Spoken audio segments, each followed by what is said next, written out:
So, what's Pop's been doing? Anyway, he's got a project.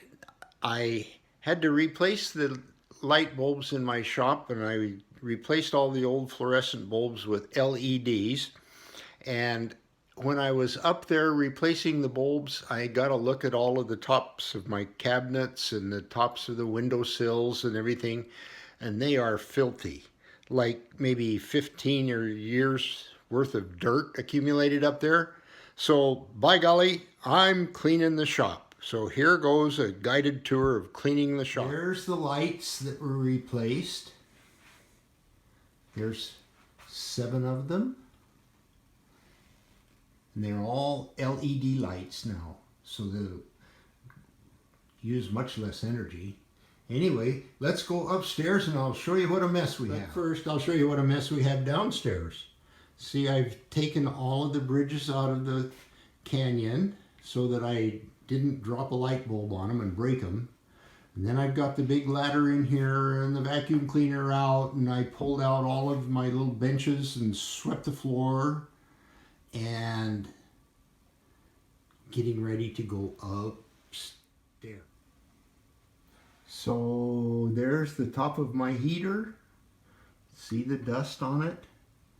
And up here on the cabinet tops, look at all the dust on my old T-square and the cabinet. Ugh, yuck. And then over here, see, that stuff needs to be all cleaned up. And look at that windowsill. My goodness. Black. And all down there, it's a mess. Anyway, so that's what I'm doing, and I'm going to clean it up.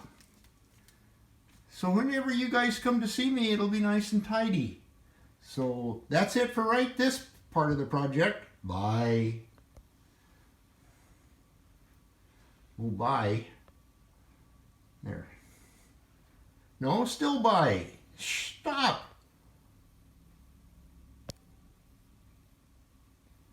Okay, here's another little project. Remember all of those lights that I converted in the shop? Converted them from fluorescent to LED? Well, I have to take the LED bulbs down to Jerry's to recycle them. And so I'm bundling up. There's 14 of them here. And I bundled them up. And did you ever try to do that? One person holding those things so they don't go crashing to the floor and then wrapping some tape around them? Boy, it's difficult. But anyway, I conquered the project. Bye. So I'm irrigating, watering my compost pile. Yesterday I reformed it. Oh, that damn neighbor dog. I reformed it and put some new fresh grass in it. And so now I've made a volcano, and I'm filling the cavity with water, craters full of water, just like Crater Lake. Anyway, that's another thing I'm doing today. Bye, damn dog. And here's another project. This morning I took the Met, got it started, and took it out for a little short trip around the block, which is kind of scary because it doesn't have any brakes. And so I had to use the emergency brake whenever I wanted to stop. But I don't think I'd want to go downtown with it like that. So anyway, tomorrow it goes to the shop to have the brakes fixed. We'll let old Joe the mechanic fix it. He knows how to do that. And I did it once, but I don't have time to do it again. Anyway, there's another project. Bye. Another project I've been working on is trying to figure out an easy way to make a reasonably good looking saguaro cactus.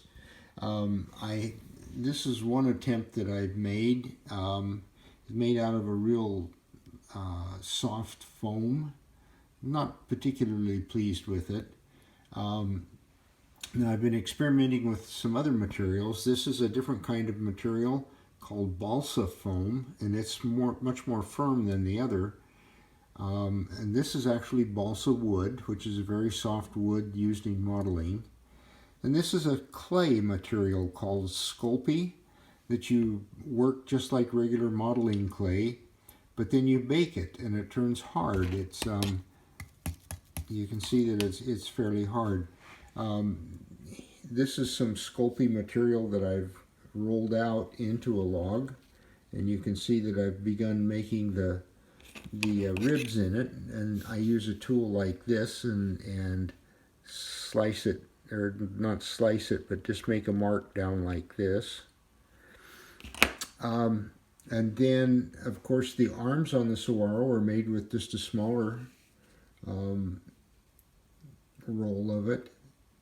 And then once you get it scribed the way you want it, you can bend the bottom a little bit and get it pretty much the way you want the thing to look. And then you bake it for about 15-20 minutes, and it hardens up, and then you can put them together and then paint them.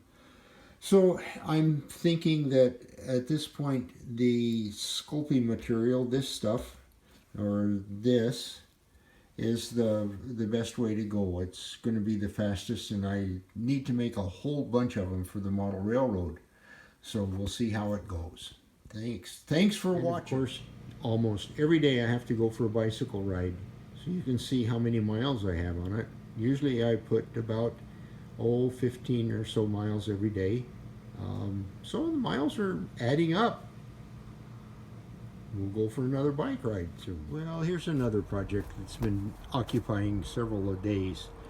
This piece right here, over on the other side, which used to be right here, ran into a little problem the other day when we were camping. I backed into a post and broke this piece of metal right here. You can see it along the bottom. Well, I didn't break it, but it broke loose from, it's glued onto this piece that goes along here. So I had to take the whole thing apart, take this metal piece off, this piece here, and straighten it out and glue it back on. And now I'm ready to put everything back together so that this piece goes back on the back. You can see here. Whoops, there we go. Whoops, I'm gonna break that damn thing again. Okay, there. So anyway, that piece will go back together, and then I just have to replace this reflector right there, and it'll be good as new.